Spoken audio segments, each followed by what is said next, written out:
What's up, guys? It's Mitch from RespectMerger.com back with another episode of the North American Weed Tour podcast, episode 77. Getting close to that end of this season of episode 80, the culmination of looking at cannabis around the United States and beyond. Today, I am joined by special guest Taylor Jones, co-founder and VP of Revenue at Pistil Data. How you doing today, Taylor? I'm doing great. Episode 77. I'm happy to be here. Heck yeah, man. We're happy to have you on here. You guys have had some recent big news and been really carving out a niche over this last, at least I kind of gotten tuned to you guys over the last, I feel like 2 years, but really have been moving and grooving and throwing some steam behind it this last year. But before we get too much into that, I'd love to just get, the basic introduction to yourself and your history around the plant. The plant we're talking about is obviously cannabis. You can, share your personal experiences and or keep it more professional and in tune to business. But the floor is yours to talk about your origin around cannabis. Awesome. Well, thanks for having me. I'm super excited to be here. My relationship with the plant really started at a fairly young age. I would say 8th grade, 7th, 8th grade. Just really curious, having an older brother, kind of being around cannabis at a young age, interested in what it did, and I guess experience-wise, getting high for the first time and thinking about how it made me feel. It wasn't as bad as everything was kind of taught in those drug classes in school and whatnot. Fast forward to college, obviously, things probably picked up through high school and college of using cannabis, and then eventually kind of figuring out that I wanted to get in the industry. In 2014, I flew to Colorado for 420, and that was my first experience kind of walking into a dispensary, and really was shocked at how the whole operation kind of ran. It felt like I was like going into a drug dealer's house, but it was like a dispensary. But it still kind of felt like I was doing something wrong. And then in 2015, I was working at an Oracle partner doing tech sales and learning a lot about ERP systems. And literally just one night I kind of woke up and was like, man, I wonder how they're tracking all of this legal product. So I did a quick search, cannabis ERP in Google. And at the time I was living down in Fort Lauderdale, Florida.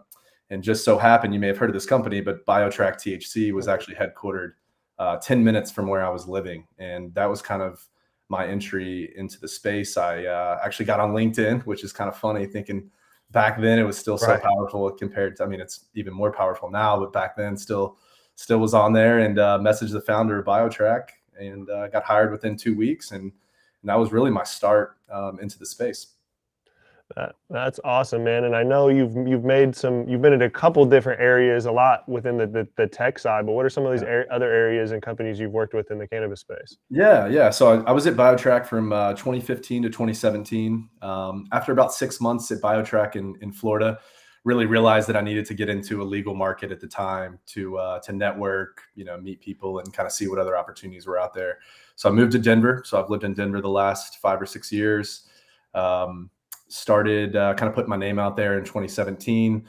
Luckily got recruited by the folks over at Baker Technologies, where I then became the director of sales and eventually became the VP of sales once we were acquired by kind of as in a merger acquisition deal with as Tilt Holdings. Once I was the VP of sales at Tilt, I actually started to take over a little bit more of operations from a sales perspective. We had a couple assets, one in Massachusetts, Commonwealth Alternative Care, and Standard Farms in Pennsylvania. So I actually got to get involved in actually selling products in the stores, which was definitely a little bit different for me from like kind of, selling weed, actually doing it legally, broke all my records. Just kidding. But that was kind of how I got, really started to figure out like what problem I had when I went out to Massachusetts and was like, wait a second, like what MSOs would buy product from us from a wholesale perspective? As you know, it's vertically integrated for the most part in Massachusetts. And so I did that for 2 years after and through the merger. And then last summer, someone reached out to me, a close contact I'm out in the space, and was like, hey, you should meet this gentleman, Jeffrey Graham. He is currently at a company in California called NorCal Cannabis Company. And he's got a really impressive background. He was at Google, he was at Twitter, he was at BlackRock, and he's got a pretty cool idea. You guys should meet. I think you'd like what he has to say. And when I met with Jeffrey last summer, he kind of pitched the idea of let's build a really focused sales tool to help sales reps sell better, make it easier, and really just sales enablement in general. And it really clicked for me because I'd been in that, I've been in that position. I've been building spreadsheets, surfing menus, figuring out like who's out of stock of our product, who needs to reorder more products. And so we teamed up last summer and did a beta program in the fall, and then finally got the app to market the 1st of February this year. Awesome. Well, congrats on launching it. You gave me a little bit of a tour of it when we were in Vegas. It looked super clean, and that's, I've definitely seen quite a bit of tech, even if it's advanced in quality. The interfaces of some of the tech in this space seem a little bit living in some latter years on the back end, but you guys are definitely have something that looks very now and current. Thank you. Yeah. Thank you. Yeah, I think when we like kind of initially designed it, we knew that who our end user was, right? It's a sales rep. They're likely in their car, they're on the go, they're meeting with buyers. They need something that's really easy and that's actionable and literal. And a lot of the tech and kind of data tools that we see are a lot of cool graphs and a lot of cool things you can do. But for a sales rep, we wanted to make something very mobile friendly and something they could act upon, and based on one single data point that was very easy to use. So I think we accomplished that, at least for our V1 right now for brands. Absolutely. And it's interesting for you to come from that sales perspective and sales and tech to then be involved with tech that helps facilitate the sale. It seems like a beautiful journey of everything that comes together. Do you feel that way? Like you feel like you're just right where you need to be in this merge of both worlds? Yeah, it's kind of funny you say that, because when I met with Jeffrey, I was like, wait, so I'm gonna be selling a tool to someone similar to me, right? That's been in a VP of sales. That's who I'm gonna be calling on, trying to make their job easier, trying to make their reps better, trying to make their time more efficient. Like when I think about sales, time is money in sales. The more efficient you can be, the more you can spend time speaking with the buyer, building that relationship. And that's really what we're set out to do is just make it a little bit easier for reps to go about their day, get more sales, and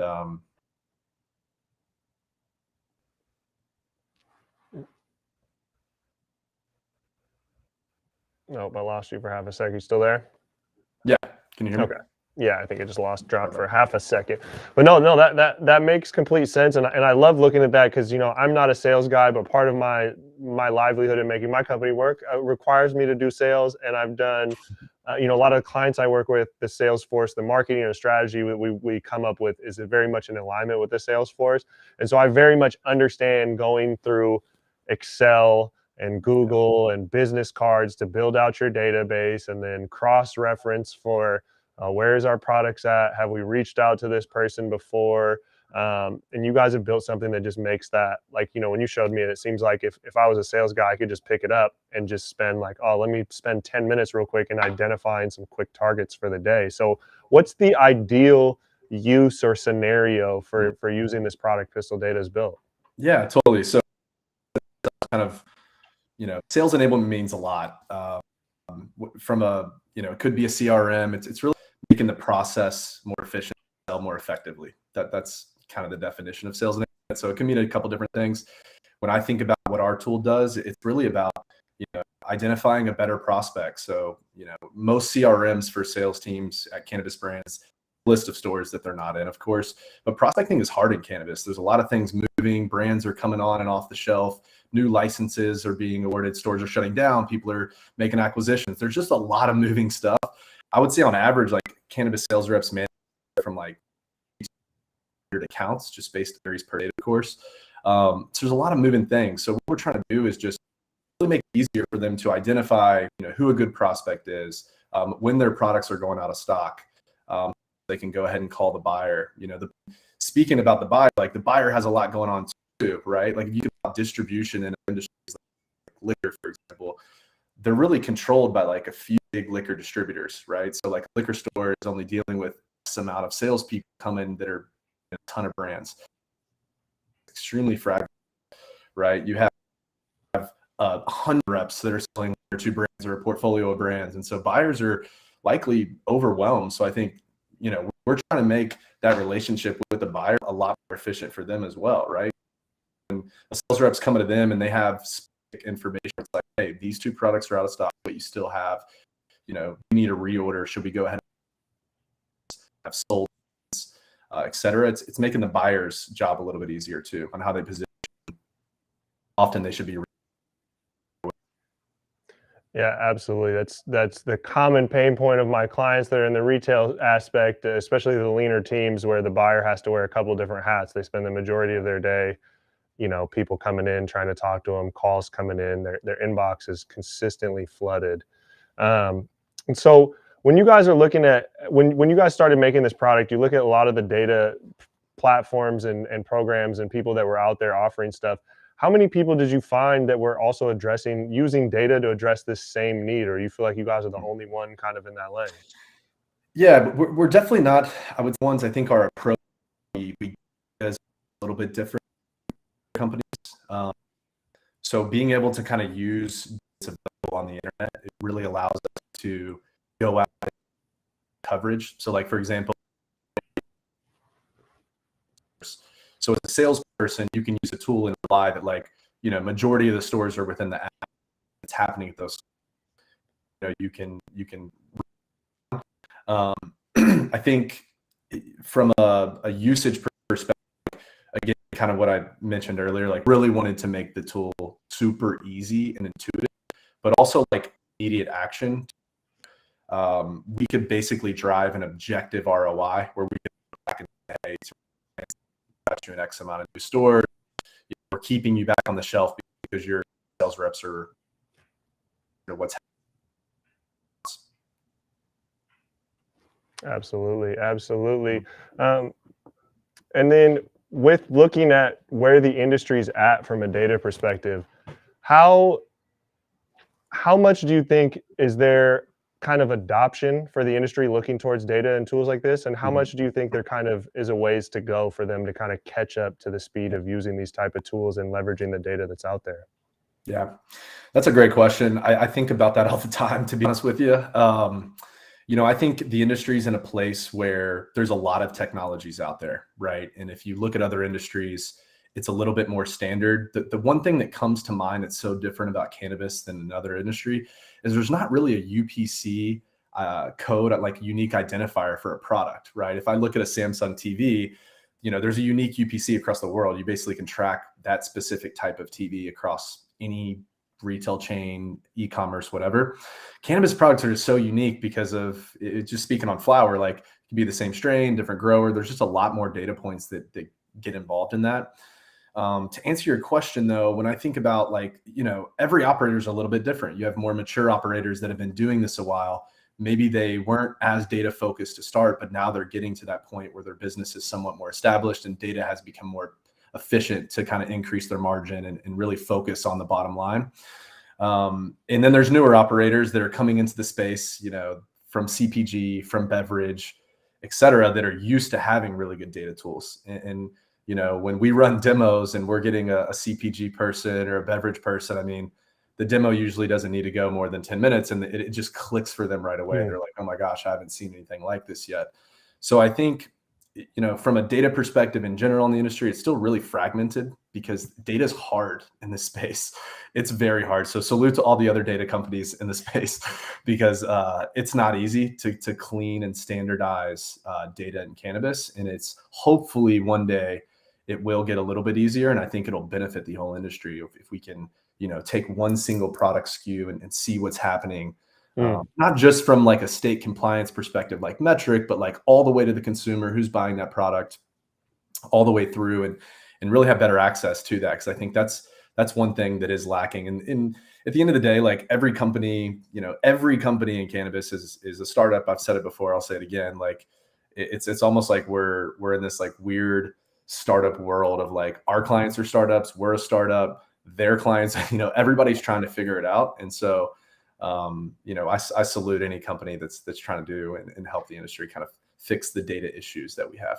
Yeah, I mean, you look, the consumer is in an infant state in terms of education and awareness. The supply chain is infant, around a plant that's, like you said, so nuanced with even like flower, which is the root cause of all this. And then even the regulatory system or regulatory body, it changes from state to state, but all of them. I live in Washington. We're one of the most advanced. We're only like 6 years deep in the game, which is pretty, pretty new. And I'll tell you, like, there's still finding new ways to fuck things up every single day, you know. But it's a difficult task. And you absolutely hit it right, because there's so many SKUs and there's so many nuanced changes between SKUs. As the industry matures, you know, there'll be some things I think that help shape that and make it a little bit easier. But just by nature, any grower can go right now and cross whatever genetics they want, and Right. maybe only offer it on a one-time drop and then change the next time. And that just, you know, like you said, it fragments the data, Yep. the whole system. It's a beautiful thing, but it can be an obstacle for sure. Mhm. And that was one of the questions I had, is like, what are some of the obstacles beyond what we just talked about, the obstacles in collecting data in this space? Is it just the fragmentation, or does it go a little Yeah. bit deeper than that? I think it does go a little bit deeper. Again, like since this industry is so new, right? There are a lot of startup tech companies. So like even just usage on like what point of sale people use or what e-commerce they use, like it is pretty fragmented. That's starting to change. Like I said, I was selling BioTrack's point of sale in 2015, where people would call and it was like me versus MJ Freeway, and that was it. It's a good time to be a sales guy back then. And then Greenbits came, and then LeafLogix came, and then 50 plus other point of sales came, and it happened in a very short span of time. And I think consolidation is already happening. You look at like the Dutchy roll up, you look at some of these other acquisitions that are happening, and I would bet that that's going to continue to happen. I think consolidation from a data perspective actually is likely a good thing, because there is going to be a little bit more standardization from data. You know, back in 2015, you know, people really weren't using like e-commerce. Like Mhm. buying online really wasn't a thing. It was kind of a thing. Like people use weed maps basically to find dispensaries and look at their menus, but not actually place orders. And at the time, BioTrack, when I was there, we didn't even have an API. So like we weren't pushing data anywhere. And I Mm. think, you know, as APIs get better, companies become more mature, you're starting to see really good talent enter the cannabis tech space, where like I still think it's not officially like the doors wide open for like really talented people in Silicon Valley to start to enter, where it's, you know, it wouldn't ruin their career if they decide it's not for them. There still is that taboo and that stigma that is very, very real, even today. So like, for example, our Instagram got shut down 3 weeks ago. I just got it back on today, you know, Mm. and we're a data company. So I think there's a lot of red tape in the space. And when I see red tape, all I see is opportunity, because anyone and any company who's willing to get around that red tape and work a little bit harder has an advantage over everyone who's sitting on the sidelines, kind of waiting to jump in.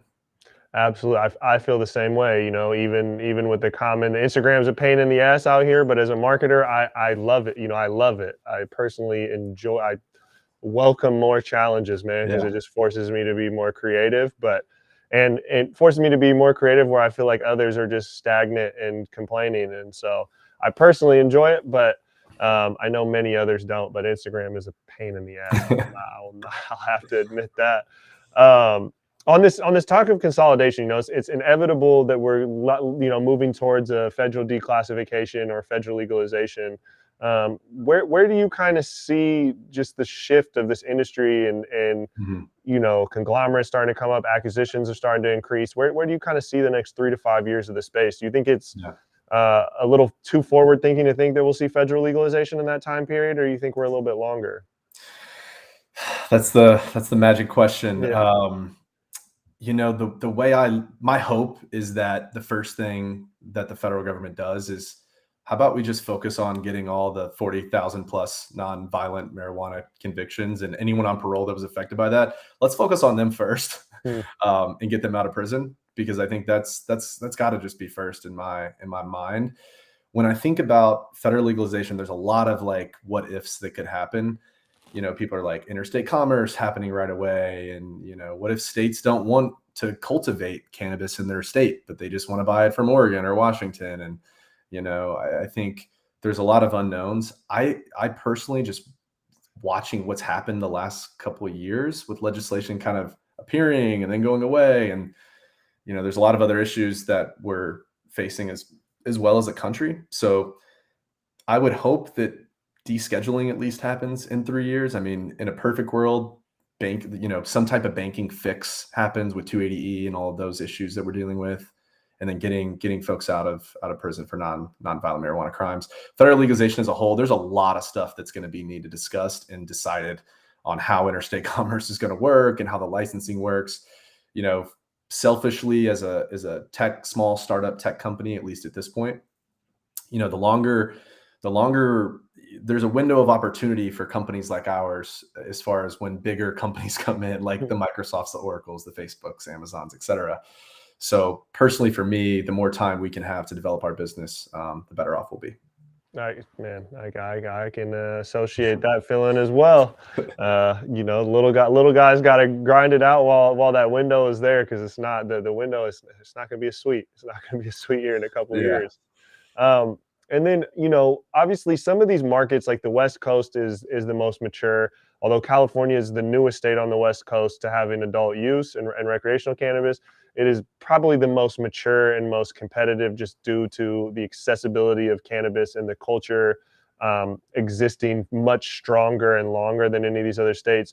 Do you find it, like, having conversations around your guys' tools, do you feel like they're easier in some of these more competitive states, or do you feel like it's more so in emerging markets? Yeah, that's a great question. You know, currently right now our app is only in California and Colorado, so I can't really speak Got too you. much to it. You know, part of our 2022 plans is to take Pistil into 13 more states. So the goal is to be in 15 by the end of 22, and we've got a pretty strong roadmap for Q1, Q2 to knock a lot of those out.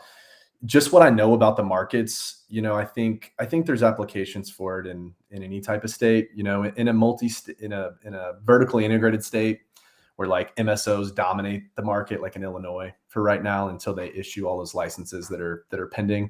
I think just the use cases could change a little bit, where like you might not have as many prospects within the app, but out of stocks are the most important thing that you're using. And as far as staying on the shelf and pricing and average pricing and things like that really need to be looked at, because it is very competitive. But we launched in California, not just because Jeffrey's in San Francisco area, but more along the lines of, like, in my belief as well, is like, if you can win in California, you can win in any market. And I truly believe that. I still think it holds true today from a tech perspective and a brand perspective, because California is tough. Standards are higher. You know, it's the largest market in the world, and that's never going to change. And the history of it will never change. OGs market that have seen all the different data tools and all different types of stuff. So we, you know, that was our kind of our initial game plan was like, all right, let's go into California. If we can win here, all the easier for us, essentially. Which is an interesting approach, because most people see California and put their tail between their legs and run to somewhere else. So applaud you guys for taking that on. But you're absolutely right. California is the epicenter of cannabis culture, breeding, education. It's also, you know, the tech epicenter, celebrity, money. You know, there's a lot of contributing variables that make it competitive in a lot of different ways throughout the supply chain. How do you see, like, the intersection around tech and business, like, intersecting with culture? Like, do you see a happy point where those two exist together? Yeah, I do. Like, you know, we've onboarded over 600 sales reps, and we have the OG reps that have been doing the pre-legalization. We've got the, you know, the liquor distributor reps that just got into cannabis, and I've just seen it all the board. I think if you can make it easy for people, and you can make a tool that helps their job better and make their lives easier, people will adopt to that. I think, and we've kind of proven that a little bit with all the, you know, the legacy kind of cannabis sales reps that have been doing this a long time, that have all the relationships with buyers. They see a value out of it and think it's cool, you know? So like, there's definitely going to be an overlap. I think the more tech that kind of keeps evolving, and we're listening to customers, you know, that, and the users on kind of what would they like, you know. I think that's something that we're always focusing on, is like, how can we make this experience better for them? How can we make their job easier?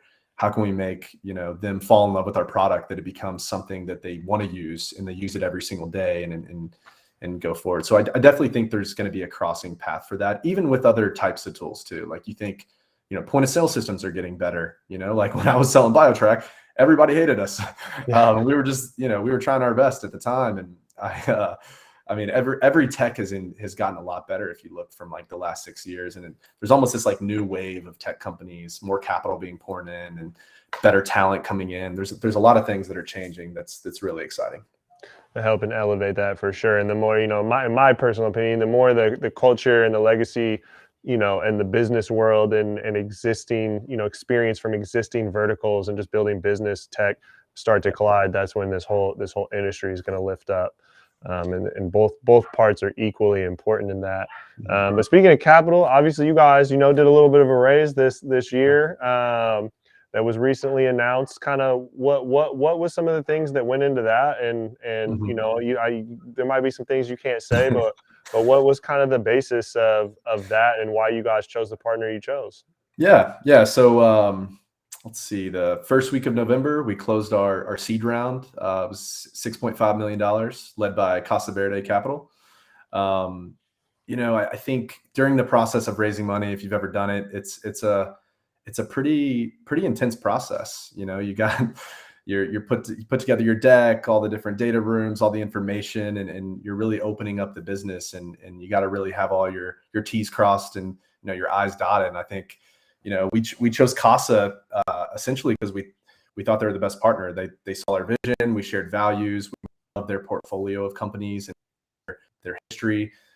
Speaking with other founders who they've invested in, it's obviously they amazing things to say about them. So we're extremely happy and grateful, ready to take the capital and expand Pistil across the rest of the country, and hopefully launch some new products that we're in the kitchen cooking up. Absolutely.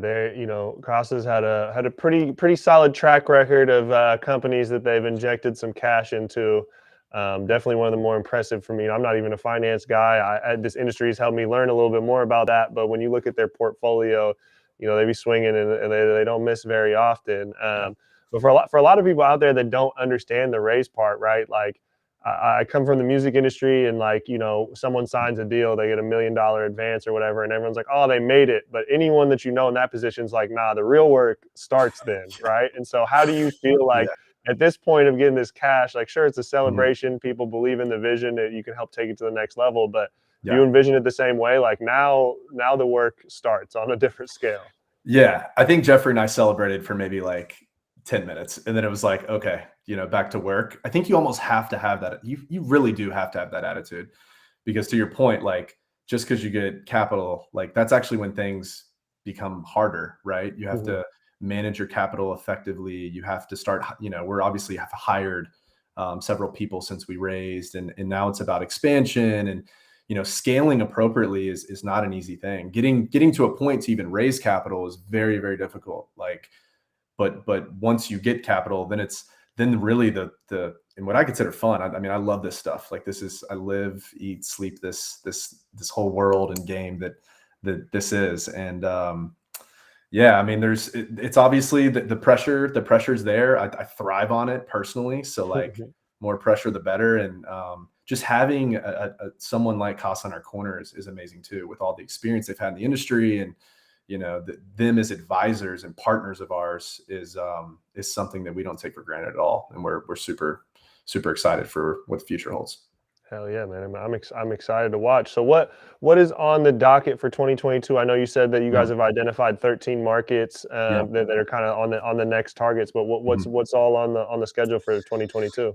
Yeah. So we expansion into more states is probably kind of the first priority. We're launching a redesign of the app sometime in Q1, so we'll have to set up some time to show you what we've been working on. A lot of the feedback we've got over the last 10 months from majority of our clients. There's a lot of new features that are coming out that we think will kind of separate us even further from how reps are using it and going about their day. We're looking at a couple different avenues of what other problems can we solve for operators. Like as a core mission of our company, it's really about helping cannabis businesses just find opportunities to grow. And when I look at the market, there's a ton of problems out there that can be solved through data.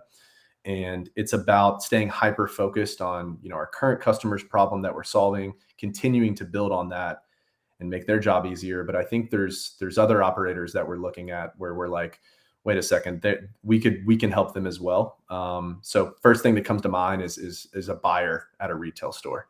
So how are they making decisions? How are they pricing their product? How are they determining what to put on promotion? How are they looking at competition? There's some things there that I think are really interesting, and we're exploring some things there. I love it. Like there's a lot of pain points, whether it's small or great, which for, to your point earlier, it's just opportunity to provide solutions for these issues and problems that people have arise. For people in California and Colorado that want to work with you guys, pistildata.com is the website, Yep. but is there anywhere else you'd plug, or where you recommend people reaching out for more information? Yeah. So www.pistildata.com. It's Pistil. Sometimes people spell it with an O. It's not. It's not an O. And definitely follow us on Instagram now that it's back up. It's just Pistil_data. Definitely if you want to get a demo, check out some data, look at competitors' data. Submit the request demo on our website. We'd be happy to walk you guys through it. Like I said, we're in California and Colorado right now. Looking to be in 6 more states by the end of Q1. So you probably could guess the ones that we're looking at, but I'll say them anyways: Arizona, Nevada, Michigan, Oregon, Washington. And that 6th one's up for debate, so I won't mention it. But yeah, definitely give us a shout. We'd love to show you some data and show you how we're helping 600 plus sales reps make more sales. Hell yeah, Taylor. Well, I really, really appreciate you hopping on here, talking a little bit about your experience, talking about Pistil, and just your thoughts on the future of the industry, because you have a unique understanding being in so many states and being involved in some of the biggest companies on the tech side to date. And so, salute to you guys getting the raise, and look forward to seeing Pistil, climb up that ladder and have that brand name up there in one of the tech powerhouses, man. I appreciate that, man. This has been a pleasure. This was fun. Thanks for having me. Hell yeah. This is the North American Weed Tour, episode 77. We will be at you guys with these remaining 3 episodes soon.